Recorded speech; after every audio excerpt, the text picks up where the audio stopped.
Hey everyone, and welcome back to our channel. Today, we're diving deep into one of history's greatest what-ifs.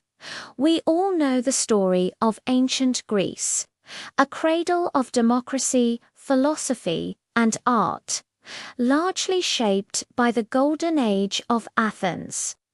But what if the other great power, the militaristic state of Sparta, had decisively won the Peloponnesian War and crushed Athens for good? How would our world look today? Buckle up, because we're about to explore a very different timeline. To set the stage, let's remember the real outcome.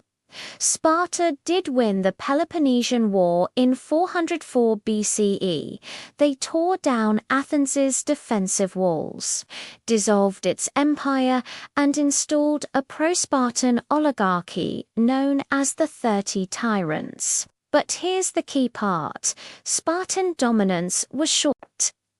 The 30 tyrants were overthrown, democracy was restored in Athens, and Sparta's own power crumbled within a few decades. Athens, though weakened, continued to be a major cultural and intellectual center. But in our alternate timeline, Sparta's victory isn't just a military one, it's a total, crushing, and permanent one. Imagine this: Sparta, instead of just installing a puppet government, decides that Athenian democracy is a dangerous idea that must be extinguished forever. They occupy Athens permanently. The great thinkers, artists, and politicians are either executed, exiled, or forced into silence. The Parthenon might still stand, but as a monument to a conquered people, not a symbol of democratic pride. The philosophical schools of Plato and Aristotle, they might never have flourished. Plato was a young man when the war ended. In a world under Spartan martial law, would he have been able to establish his academy?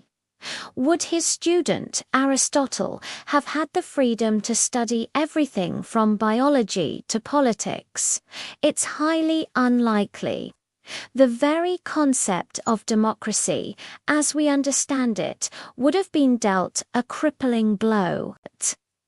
Athens was a laboratory for this radical idea of citizen rule. While flawed, it inspired generations. With Athens silenced, the dominant political model in the Greek world would have been Sparta's rigid oligarchy, a society ruled by a small, elite warrior class, built on the backs of a subjugated Helot population. This model emphasizes discipline, military prowess, and obedience above all else. Freedom of speech, individual liberty, artistic expression, these would be seen as weaknesses, not virtues. The word democracy might have become a historical footnote, a failed experiment associated with Athenian arrogance. Now, let's zoom out. The ripple effects would be enormous. The rise of Macedon under Philip II and his son, Alexander the Great, would have played out very differently. In reality, Philip II admired and adopted many aspects of Athenian culture and military tactics. He hired Aristotle to tutor his son Alexander. This education gave Alexander a deep appreciation for Greek culture, which he then spread across his vast empire, creating the Hellenistic world. This fusion of Greek, Persian, and Egyptian cultures was a powerhouse of science, art, and innovation. But in a Sparta-dominated world, Alexander's education would be purely Spartan. His focus would be on military conquest and discipline, not on spreading a rich, diverse culture. He would have been a brilliant general, no doubt. But would he have founded cities like Alexandria in Egypt, which became the greatest center of learning in the ancient world? Would its famous library, a beacon of knowledge for centuries, have ever been built? Probably not.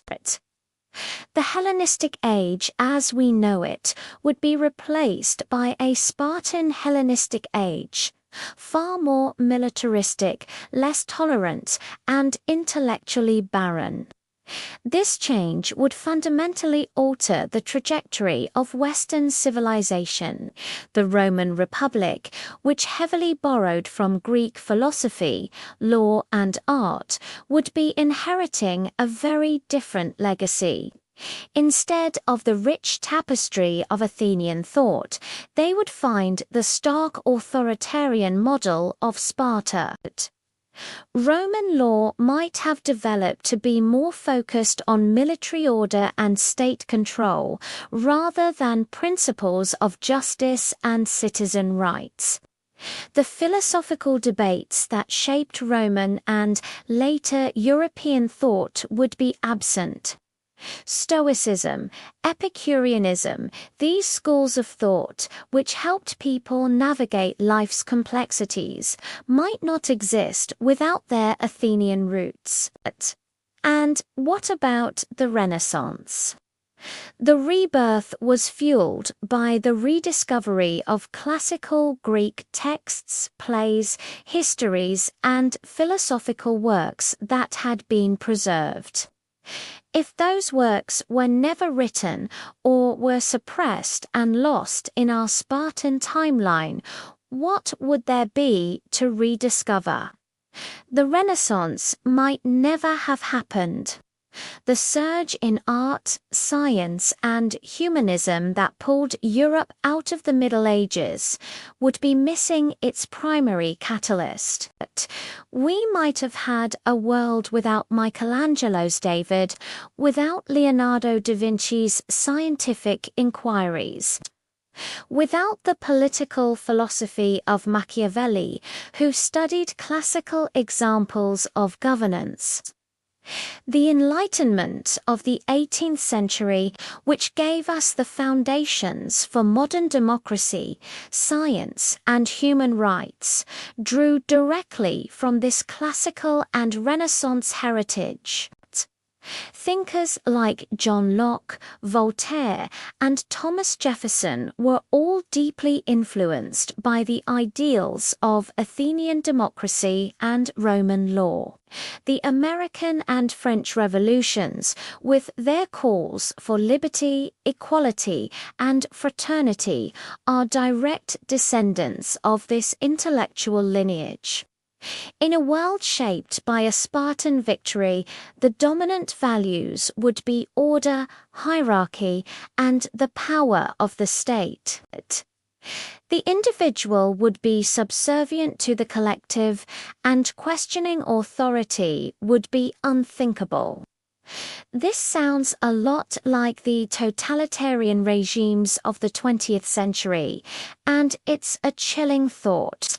Our modern world, with all its flaws, is built upon a foundation of Greek ideals, filtered through Rome, the Renaissance, and the Enlightenment. Without Athens, that foundation crumbles. So, a decisive Spartan victory wouldn't just mean a different map of ancient Greece. It would mean a different world. A world with less art, less science, less philosophy, and perhaps no democracy at all. It's a stark reminder of how the ideas and struggles of people who lived thousands of years ago continue to shape our lives today. The defeat of Athens could have meant the defeat of an idea that proved resilient enough to survive and ultimately to define the best parts of our world. What do you think? Could democracy have arisen somewhere else? Or would the Spartan model have become the norm? Let me know your thoughts in the comments below. It's a fascinating scenario to ponder. Thanks so much for watching. If you enjoyed this journey into an alternate past, don't forget to hit that like button, subscribe to the channel, and ring the bell so you never miss another exploration into history's greatest what-ifs. We'll see you in the next video.